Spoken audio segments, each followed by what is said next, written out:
Hello, my name is Simon Schur, and welcome to my tutorial on how to get into a full split. Sometimes the split is called a box split, or a center split, or a Chinese split. But basically you're standing up, opening your legs to either side respectively, letting them slide out as far as they can until the center of your hips are touching the floor. Now it's important to understand stretching before we try to isolate and stretch any specific muscle intensely. What I recommend is watching the animated video I made on exactly what happens in your muscles when you stretch. What exactly are we doing to our muscles right now? I'm also going to talk about PNF, or proprioceptive neuromuscular facilitation, in this video. I made another video on that I recommend you go back and watch for a full explanation of what's going on during that motion. A precursor that I want to put out there before we start is if you ever feel any pain or bone pressure, like bone pressing against bone or bone scraping against bone, you need to stop and change your approach. Stretching should never be painful, though it should be extremely uncomfortable. And it should never inflict permanent damage or ripping or tearing. If you do any of those things, then you're doing it wrong. What I'm going to do today is present you with a series of exercises that approach the splits in several different angles and directions that loosen up not just the muscles involved in the splits, but the muscles around them, to give you that extra leverage so that you can get into the split more effectively. I can't give you a hard time frame because everybody's bodies are different. Somebody who has some natural flexibility and wider hips might have an easier time getting to a split than somebody who has narrower hips and a lack of natural flexibility. They're going to need to work at it more and condition their body more to get to that point. The first exercise we're going to do to help develop the split is utilizing dynamic stretching. That means throwing the body dynamically into a motion. Now this isn't good for increasing range of flexibility, but it's a good way to prepare your current flexibility to be elongated.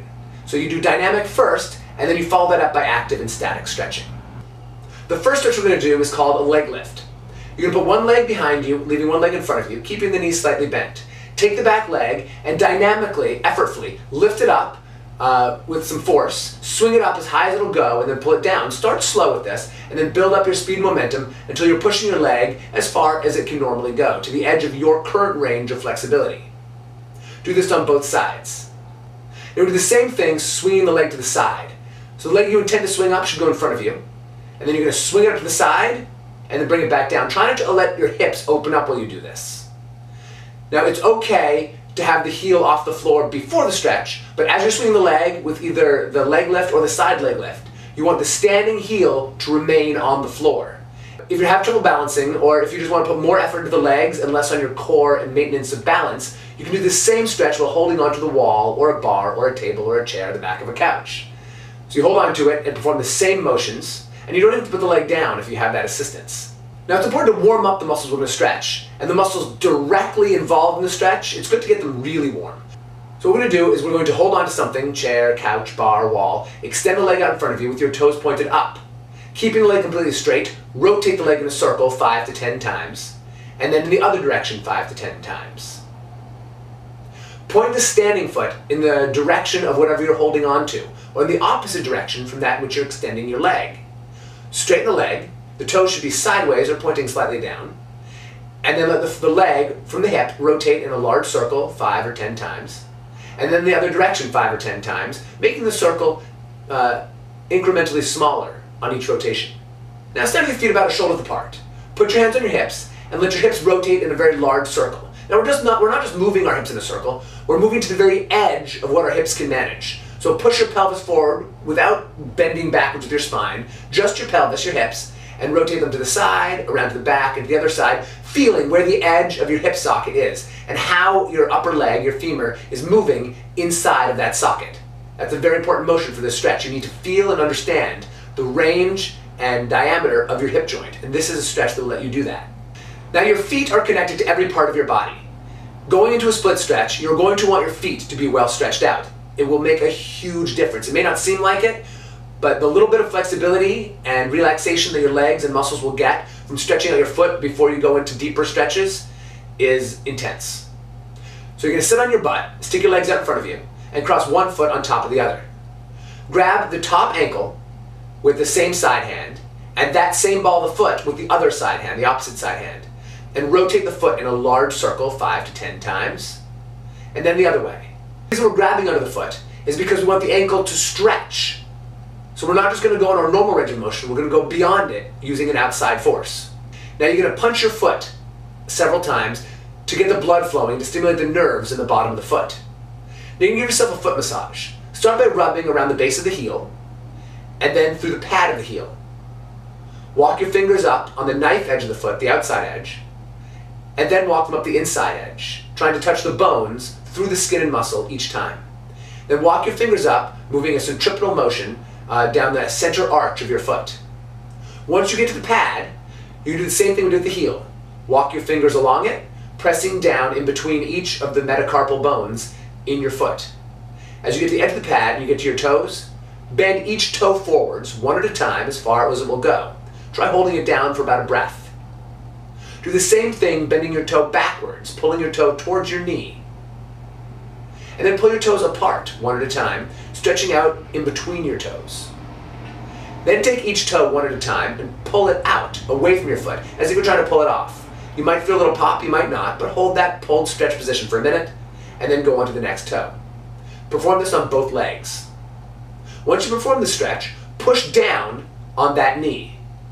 Now kneel down on all fours, as if you were in a cat position, or as if you're crawling along the floor like a baby. Now having your hands right under your shoulders, and your knees right under your hips, put your feet together, and let your knees slide out to opposite sides as far as they'll go, pushing your pelvis towards the floor. Hold this position for about 10 deep breaths. Any of these stretches where you feel tight or you feel a lot of resistance early on, I recommend going through a couple of PNF reps, where you contract the muscle for about 5 seconds and then relax it for 10, trying to go a little bit further on each relaxation. I'm going to move up the leg and focus on the calf. Put one leg behind you and the other leg in front of you. You want both toes pointing in exactly the same direction, from the pinky toe, exactly in the same direction, pushing both heels into the floor. Take the back leg, slide it out behind you, and thrust your hips forward a little bit, keeping your back straight. You should feel a stretch in your calf, just above the back of your heel. You can do this either in the center of the room, or you can hold onto a wall, or push against a wall, to increase the tension on that calf. Stand up straight, with your toes either together or slightly apart, perhaps no more than a shoulder width. Now drop down from your head, rolling one vertebrae at a time until your hands are as close to the floor as you can get them. Breathe deeply and hold this position. We're stretching out our hamstrings as well as our calves now. We're also stretching the back of the very lower section of the gluteal muscles. So now pull yourself down till you feel a pull, especially in your hamstrings, and hold that position. Now you can use the device called the side stretcher to increase the efficaciousness of this stretch. Sit on your back, or sit on your butt, stick your legs out in front of you. Put the side stretcher around your lower back, one loop on each foot, but opposite feet. And then extend the legs out. This will hold your legs together, pull your toes backwards, putting the stretch in the calf, and pulling your upper body forwards. You can also utilize my other device, the side band. It's like a giant elastic band. You put it around your back and hook it on your feet the exact same way you did the side stretcher. Now, this will not have a pull to get your body forward, so you're going to lean forward of your own accord, and then you're going to try to sit up, fighting the side band. So it's offering resistance. You're working those deep muscles that we just stretched. Again, giving them a greater depth of warmth to stretch from. Step your leg out into a deep lunge stretch. Your front foot at least 2.5 to 3 shoulder widths from your back foot. The front knee should be directly over the front heel, not over the toes or past them. That's bad for your knee. The back leg should be straight. On the ball of the foot, the back heel should be off the ground. Right now we're stretching the psoas muscle, the quadriceps, and the bottom of the front leg, the lower gluteus muscle in the front. Now you can put your hands on the floor on the inside of the front leg and let your body lower down to the floor, allowing your pelvis to go even closer to the floor. The hips will open up just a little bit now, so we're stretching a different part of those same muscles. Now you can drop the back knee and point the back foot. Lift your upper body up and push your torso backwards, thrusting your pelvis forwards, stretching the front of the hips and increasing the isolation of the psoas stretch.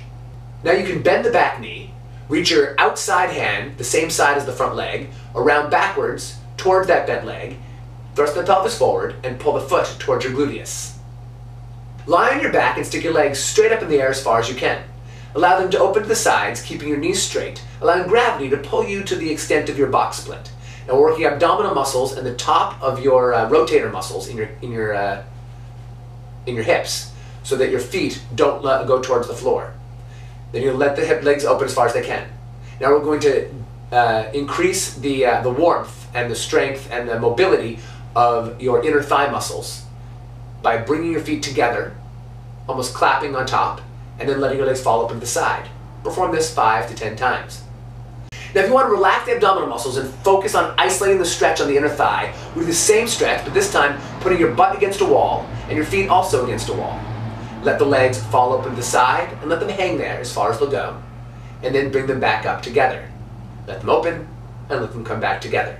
Now if this is easy and you've already got very strong inner thighs and it takes more to warm you up, you can use the side bend again. You stretch the elastic between your feet, you lie on your back or do it sitting up. Bring your feet together so they click, and then open back to the side. Now place your hands on the floor and bend one knee so that your butt or your gluteus goes towards that calf. The toe on the extended leg should stay touching the ground. The big toe should be touching the ground. Then we're going to switch sides, keeping as low as we can, bending the extended leg until the other leg is extended and we're squatting on the other side. Go back and forth several times. Now do this with the extended toe pointing up towards the sky and the nub of the heel remaining on the ground. Switch sides several times and then stand up. Place your leg on a bar or the back of a couch or a chair while holding on to another chair or the rest of the couch. Having the toes pointed up, and try to point both toes in the same direction. You're going to try to lift the leg up off the bar as far as you can and then place it back on the bar. Do this 5 to 10 times. Now point the standing foot in the opposite direction so the toes are pointing towards the wall, couch, or chair. And lift the leg up and then put it back down. With the toe pointing up and both toes pointing in that direction, lean forward and try to touch your chin or chest towards the extended leg. With your toe pointing away from your extended leg, reach the opposite side hand or the standing leg side over your ear and arch towards the extended leg. Right now we're stretching out the side and the ribs as well as the upper section of the hips. Now we're going to go to the stretch in question, the splits. Open your legs to the side, put your hands on the floor so that you can take the weight so that you're not dropping down and putting excessive pressure on the inner thigh muscles that we're stretching. Let your legs open to the side and stay there. Now you're going to go through a couple of PNF sets. Contract the muscles and relax the muscles to get as far as you can. And again, I discussed this in great detail in my PNF stretching video. Now holding this box split position, try pointing your toes up towards the sky and then down to the ground. And then alternate which leg you have up. Put one toe up, leaving the other one down, and then switch several times. You'll find if you're hitting bone during your stretch, adjusting the position of the femur and the hip joint by pointing your toes up and down will help you get around those blocks. Sit backwards on your buttocks, keeping your feet as far apart as they'll go. Keep both tailbones on the floor. Take your leg, again rotating the femur in the hip socket. We're going to rotate the legs forward. There should be no pressure in the knee or ankle when you do this. Hold this for 2 or 3 breaths, and then roll from the hip socket backwards, the toes point behind you. And again, hold this for 3 or 4 breaths. Now you can use your hands as much as you want to help increase the stretch. Leave one back and the other leg forward, so your feet are pointing in opposite directions. And again, you're not rolling your hips. You're rolling your legs inside your hip joints, so both tailbones need to stay on the floor. Now roll your legs in the other direction. You've reached about as far as you're going to be able to go in one session. You should be at least 3 or 4 inches further than you were before. Once you get this greater range, it's important to hold on to it for a long period of time so that your body will adapt to this new stretch. By long period, I mean 10 minutes to 30 minutes.